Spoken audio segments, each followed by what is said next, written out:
Saksikan Putri Cantik dengan nomor undian 2 dari SMP Negeri 1 Selaru. Sama ditepuk tangan dulu.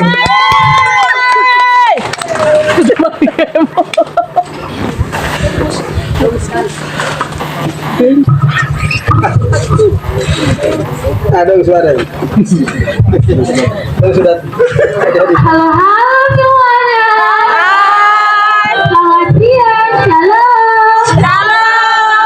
Di saat ini saya akan menghibur para penonton dengan membawakan sebuah cerita rakyat yang berasal dari Kabupaten Kepulauan Tanimbar, khususnya di Desa Adaun, yang berjudul Lele Buku. Namun sebelum itu, perkenalkan, nama saya Ima Megaeva Maria, asal sekolah saya dari SMP Negeri 1 Selaru. Selamat menyaksikan.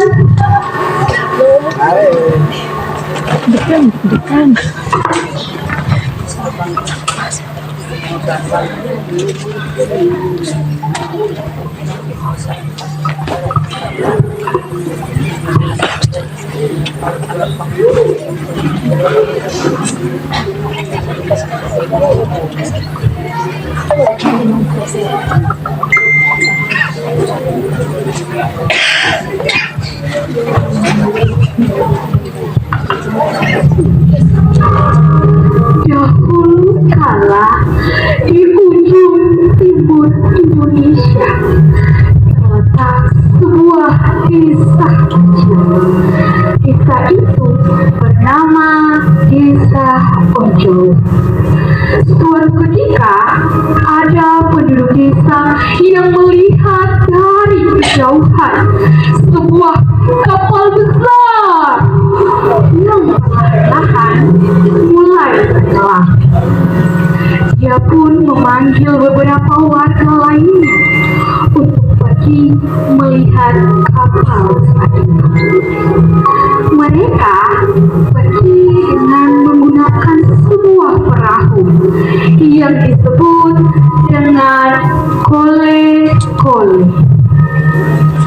Setelah kole-kole mereka hampir mendekati kapal besar itu, ternyata yang mereka lihat adalah sebuah pulau, bukan sebuah kapal. Mereka pun merasa sangat kebingungan, dan tanpa mereka sadari, ada beberapa orang asing yang datang menghampiri mereka. Diketahui orang-orang asing tersebut adalah para prajurit Majapahit yang diusir dari kerajaan.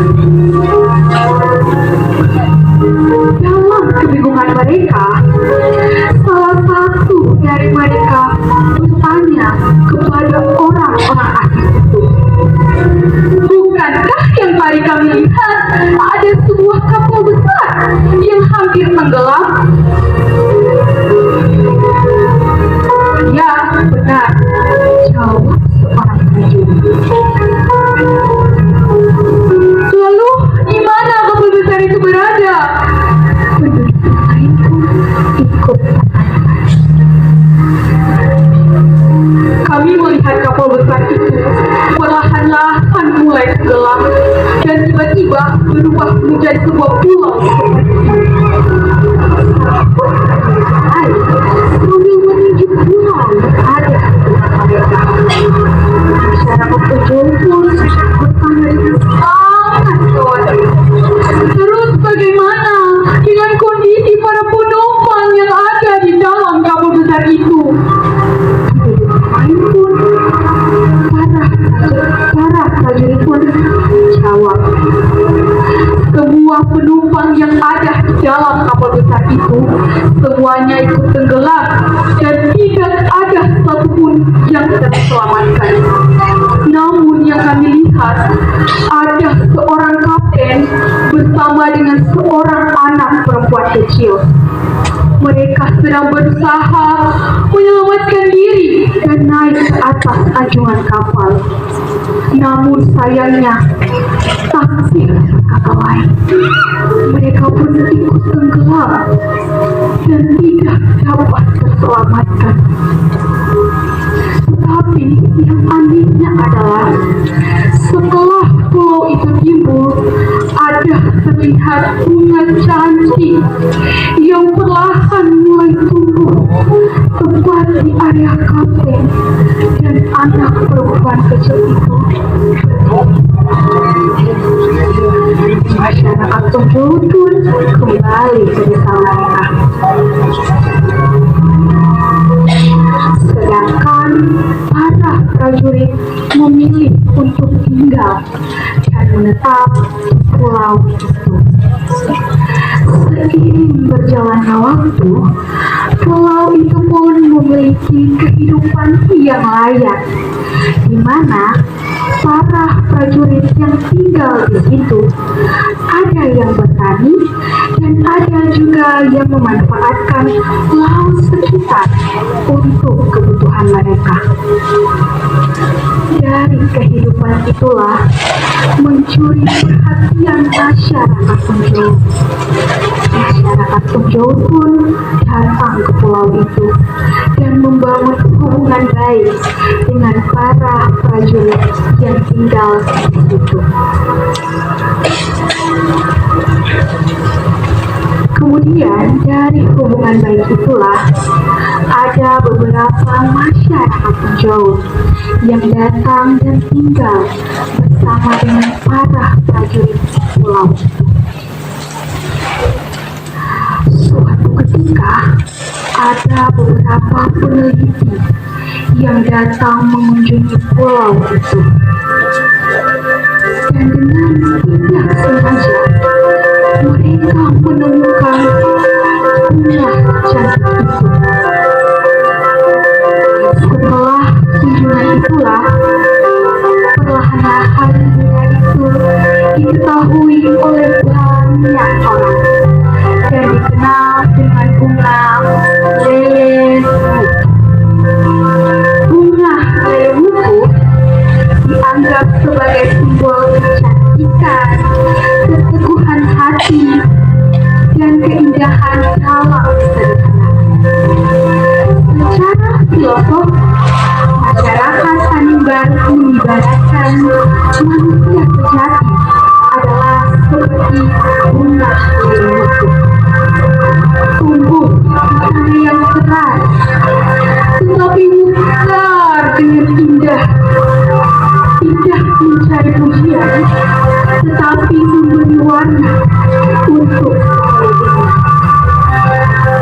Bunga lele wuku ini menjadi lambang dan identitas harga diri orang Tanimbar. Sederhana namun kokoh, lembut tapi kuat, kecil namun bermakna besar, khususnya bagi perempuan-perempuan Tanimbar. Sampai di sini cerita saya. Terima kasih burung merpati. Cukup sekian dan terima kasih.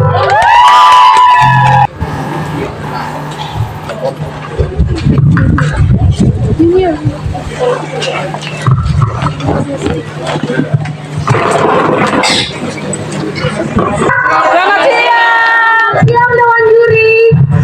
Selamat siang penonton. Siang. Apa kabarnya hari ini? Luar biasa. Puji Tuhan. Sebelum saya memperkenalkan nama saya, izinkan saya membawakan sebuah. Apakah boleh para penonton? Boleh. Jika saya mengatakan pantun saya, para penonton bisa membalasnya dengan mengatakan sedang. Dan di akhir pantun, para penonton bisa mengatakan keren. Apakah bisa para penonton? Bisa. Jalan-jalan lihat lelemu. Sadang. Hari pulau selalu. Sadang. Kenalkan, nama saya Doris Tiaduloskosu yang berasal dari SMP Negeri 1 Selaru. Keren.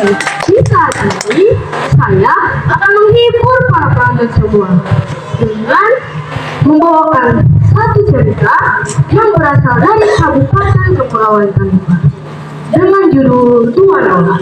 Selamat menyaksikan. Dahulu kala, sebuah desa kecil yang berada di Kabupaten Kepulauan Tanimbar, tepatnya di pesisir pantai, hiduplah dua orang kakak beradik. Dua saudara laki-laki ini selalu hidup rukun dan saling menyayangi. Sang kakak adalah pribadi yang bijaksana dan ramah kepada semua orang. Sementara sang adik adalah seorang yang rajin, kuat, dan pemberani. Sejak kecil, mereka berdua selalu hidup bersama. Dalam kesehariannya, mereka berdua selalu hidup rukun dan saling menyayangi. Ketika sang kakak hendak pergi ke kebun, sang adik pun membantu menyiapkan bekal dan segala perlengkapan yang dibutuhkan. Walaupun ayah dan ibu mereka telah lama tiada, mereka tetap memegang amanah orang tua mereka untuk saling menjaga.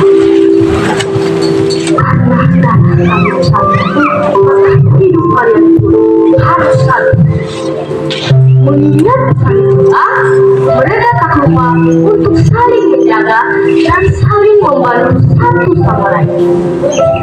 Kehidupan mereka berdua menjadi panutan bagi masyarakat setempat. Suatu ketika di desa sedang diadakan pembagian lahan darat dan laut kepada penduduk oleh kepala desa. Dalam pembagian lahan itu, mereka berdua mulai membagi hasil yang diperoleh. Tak disangka karena hal itu menimbulkan perselisihan yang mengakibatkan mereka berdua berpisah. Sang kakak memutuskan untuk pergi ke bagian timur dari mereka bersama. Di daerah itu sangat tenang dan subur. Mulai saat itu, ia menjadi pelindung, penuntun, dan penasihat bagi masyarakat sekitar. Karena kebijaksanaannya, masyarakat menyebutnya Tuan, yang berarti Tuan yang didoakan atau yang memberi perlindungan. Sementara sang adik memilih untuk pergi ke bagian barat dan menetap di sana. Ia dikenal sebagai seseorang yang bekerja keras, pembunuh yang handal, dan orang yang tangguh dalam menghadapi alam. Karena perannya sebagai pelaksana dan penjaga kekuatan atau darat, masyarakat menyebutnya Dolan, yang berarti pengikut setia atau yang melaksanakan perintah. Meskipun kehidupan mereka yang terpisah, mereka tetap terikat hubungan darah dan adat. Mereka berdua bersepakat bahwa anak dan keturunan mereka akan saling melupakan. Tuan akan menjadi pelindung dan penasehat, sedangkan Nolan akan menjadi pelaksana dan penjaga keluarga. Dari situlah lahir sebutan Tuan Nolan, yang sampai kini masih dijuluki oleh masyarakat Tanimbar sebagai sebuah simbol adat. Tuan Nolan dapat diibaratkan sebagai sisi manual yang tak dapat dipisahkan. Dalam setiap upacara adat,